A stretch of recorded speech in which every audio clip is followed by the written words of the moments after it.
సంతోష్ పరశురాములను మొన్న శనివారం రోజు అరెస్ట్ చేసి కోర్టులో ప్రొడ్యూస్ చేయడం జరిగింది. దానికి సంబంధించి ఈరోజు నాంపల్లి కోర్టు బెయిల్ కూడా గ్రాంట్ చేయడం జరిగింది. ఇందులో ముఖ్యమైన విషయం ఏంటంటే ఈరోజు వంశీకృష్ణ కోర్టుకు ఒక అఫిడవిట్ సమర్పించడం జరిగింది. కోర్టుకు ఏం జరిగింది ఆ రోజు పోలీస్ స్టేషన్ లో అని ఈరోజు అఫిడవిట్ జైలు అథారిటీ యొక్క సంతకం తీసుకొని, జైలు అథారిటీ నుండి పర్మిషన్ తీసుకొని ఈరోజు కోర్టుకు సబ్మిట్ చేయడం జరిగింది. అందులో ఏసీపీ గారు మోహన్ కుమార్ గారు, అదేవిధంగా డీసీపీ విజయ్ కుమార్ గారు అరెస్ట్ చేసిన సమయంలో అతను హైకోర్టు ఆర్డర్ ప్రకారంగా ఇన్వెస్టిగేషన్ కొరకు పోలీస్ స్టేషన్ కు వచ్చిన సందర్భంలో అరెస్ట్ చేశాము, నువ్వు హరీష్ రావుకు సంబంధించి వ్యతిరేకంగా వాంగ్మూలం ఇవ్వకపోతే, అదేవిధంగా హరీష్ రావుకు సంబంధించిన అనుచరులకు మచ్చ వేణుగోపాల్ రెడ్డి మరియు అదర్ వ్యక్తులకు వ్యతిరేకంగా వాంగ్మూలం ఇవ్వకపోతే ఈ కేసులో అరెస్ట్ చేశామని గ్రహించడం జరిగింది అని అఫిడవిట్ లో చెప్పడం జరిగింది. అదేవిధంగా నానా బూతులు తిడుతూ రాయరైలి అంటే పత్రికా ముఖంగా తెలియజేయని విధంగా ఈరోజు నానా బూతులు తిట్టారు డీసీపీ అని చెప్పి కూడా తన అఫిడవిట్ లో కోర్టుకు సమర్పించడం జరిగింది.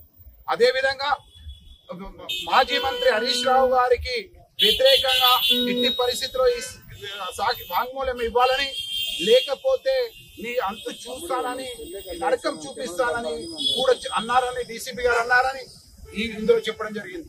అదేవిధంగా తను ఇంట్లో ఉన్నప్పుడు అరెస్ట్ చేసే ముందు అంతకంటే ముందు రాత్రి తన దగ్గరకు వచ్చినప్పుడు తనకు తన ఫ్యామిలీకి నరకం చూపించారని కూడా ఇందులో చెప్పడం జరిగింది. ఈ కేసులో హరీష్ రావు గారికి మరియు వారి అనుచరులు మచ్చ వేణుగోపాల్ రెడ్డి గారిని ఖచ్చితంగా ఇందులో ఇరికించాలనే ప్రయత్నం చేసినట్టు ఈ యొక్క అఫిడవిట్ ద్వారా తెలుస్తా ఉంది. అదేవిధంగా నేను హైకోర్టులో కూడా మేము వాదించడం జరిగింది.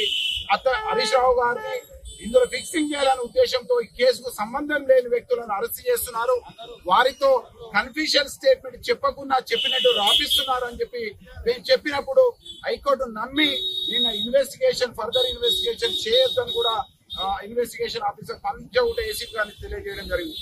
ఈ రోజు హైకోర్టు ఇచ్చిన ఆర్డర్ ప్రకారంగా ఈ అఫిడవిట్ మేము కోర్టులో సమర్పించినప్పుడు కోర్టు ఈ రోజు వారు అందరికీ 20,000 సొంత పూచికత్తుతో 2 షూటీలతో వారికి బెయిల్ ఇవ్వడం జరిగింది. కోర్టులో మేము అతను చెప్తున్నాడు, ఇది చెప్పదలుచుకున్నాడు అని చెప్పి పిటిషన్ వేసినప్పుడు కోర్టు వారు జైలు అథారిటీకి లక్ష్మణ్ గారు వస్తారు, వారిని అలో చేయండి, వంశీ ఇచ్చే అఫిడవిట్ తీసుకునే విధంగా పర్మిషన్ ఇవ్వండి అని కోర్టు వారి ఆదేశానుసారం ఆర్డర్ ప్రకారం లక్ష్మణ్ అడ్వకేట్ వెళ్లి అతను ఏం చెప్తాడు అతని సొంత రైటింగ్ తో జైలు కోర్టు గారికి సమర్పించడం జరిగింది. ఏం జరిగింది ఆ రోజు అరెస్ట్ చేసినప్పుడు, అదే విధంగా ఎంత బాధ పెట్టారు, ఎన్ని బూతులు తిట్టారు. ఒక డీసీపీ గానీ అంటే ఇందులో చూసినప్పుడు ఒక డీసీపీ బాధ్యత గల వ్యక్తి, ఒక ఏసీపీ బాధ్యత గల వ్యక్తి ఈ విధంగా తిట్టడం అనేది ఇందులో రాసడం జరిగింది. అంటే పత్రికలలో రాయని బూతులు కూడా వాళ్ళు చెప్పడం జరిగింది. అదే విధంగా ఈ కేసులో సహకరిస్తే నీ జాబ్ ఉంటుంది, ఉండే విధంగా ప్రయత్నిస్తామని కూడా ఆశపడడం జరిగింది. దానికి కూడా ఒప్పుకోలేదని చెప్పడం జరిగింది. ఒకవేళ నువ్వు ఈ కేసులో మాజీ మంత్రి హరీష్ రావు గారికి వ్యతిరేకంగా మాకు వాంగ్మూలం ఇవ్వకపోతే నీకు నరకం చూపిస్తాము, ఈ కేసులు పెట్టి ఇరికిస్తాము, ఇదే కేసులో ఫోన్ ట్యాపింగ్ కేసులో ఇరికిస్తాము, ఇంకా వేరే కేసులలో ఇరికిస్తామని కూడా అతను అఫిడవిట్ లో చెప్పడం జరిగింది. అది నిన్న ఏదైతే ఉందో హైకోర్టు ఏసీబీ గారికి క్లియర్ గా చెప్పడం జరిగింది ఏంటంటే మీరు ఈ కేసులో ఇన్వెస్టిగేషన్ చేయకండి, ఎందుకంటే మేము విన్నవించాము, ఈ ముగ్గురిని అరెస్ట్ చేసి వారు చెప్పకుండా కూడా వారు చెప్పినట్టు కొన్ని కన్ఫ్యూషన్ స్టేట్మెంట్స్ సృష్టించే అవకాశం ఉంది, సృష్టించారు. అందులో మాకు భయంగా ఉంది కాబట్టి ఈ కేసులో హరీష్ రావు గారిని కావాలని ఇరికించే ప్రయత్నం చేస్తున్నారని కోర్టు విన్నవించినప్పుడు కోర్టు వారు ఈ కేసులో ఇన్వెస్టిగేషన్ స్టార్ట్ చేయించడం జరిగింది. ఎప్పటి వరకు అని చెప్పలేదు. దీనిపైన పోలీస్ అధికారుల పైన ఏ విధంగా చర్య తీసుకోవాలనే విషయాన్ని ఖచ్చితంగా మేము నిర్ణయిస్తాం. ఎక్కడెక్కడ ఏ ఫోరంలలో ఏ విధంగా కేసులు వేయొచ్చు, అదే విధంగా వారికి సంబంధించిన ఎలాంటి స్టేట్మెంట్లు రికార్డు చేయించాలి, వారి మీద ఎలాంటి ప్రైవేట్ కేసులు వేయాలి అన్నదాన్ని ఖచ్చితంగా వంశీకృష్ణ బయటకు వచ్చాక రేపు విచారించి తనను మళ్ళొకసారి ఫర్దర్ గా మేము ఎంక్వైరీ చేసుకొని మేము న్యాయవాదులందరం కూర్చొని రేపు డిసైడ్ చేసుకొని తన ఆదేశాల ప్రకారం ఎవరైతే వంశీకృష్ణ రిలీజ్ అయ్యాక మేము డిసైడ్ చేస్తాము ఏ ఫోరంలో వేయాలి, ఎందుకంటే అతను చెప్పిన విధానం ఈ కేసులో ఎవరైతే అడ్వకేట్ హైకోర్టు అడ్వకేట్ వాదించిన అడ్వకేట్ తీసుకొని వెళ్ళి ఈరోజు అతన్ని పోలీసు వాళ్ళ ముందు ప్రొడ్యూస్ చేయడం జరిగింది.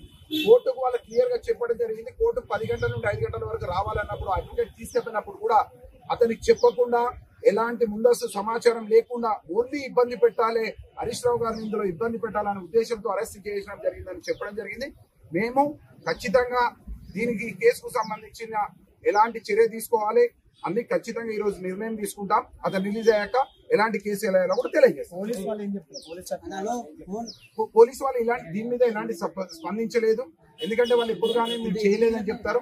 ఒక కేసుకు సంబంధించి డీసీపీ ఒక కేసును విచారించాలి అంటే చాలా పెద్ద కేసు అయ్యాలి. రెండో విషయం, ఇందులో ఏసీపీ గారు ఒక ఎస్ఐసిఐ ఇన్వెస్టిగేషన్ చేయాల్సిన కేసులో కూడా ఏసీపీ గారు చేయడం జరుగుతుంది. ఒక డీసీపీ గారు ఒక సామాన్యమైన అక్యూజ్డ్ వచ్చినప్పుడు తను వచ్చి విచారించాల్సిన అవసరం లేదు. అదేవిధంగా విచారించవచ్చు అధికారాన్ని విచారణ, కానీ పడ్డబుద్ధులు తిట్టు భయభ్రాంతులు చేస్తూ ఈ విధంగా చేయడం అనేది ఇది బాధాకరం. అది కోర్టుకు ఖచ్చితంగా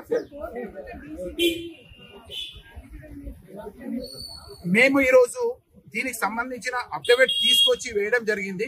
కోర్టు దీన్ని తీసుకోవడం జరిగింది. కోర్టు తర్వాత దీనిపై ఒకసారి దాన్ని చూసిన తర్వాత ఎలాంటి చర్య తీసుకోవాలని కోర్టు నిర్ణయిస్తుంది.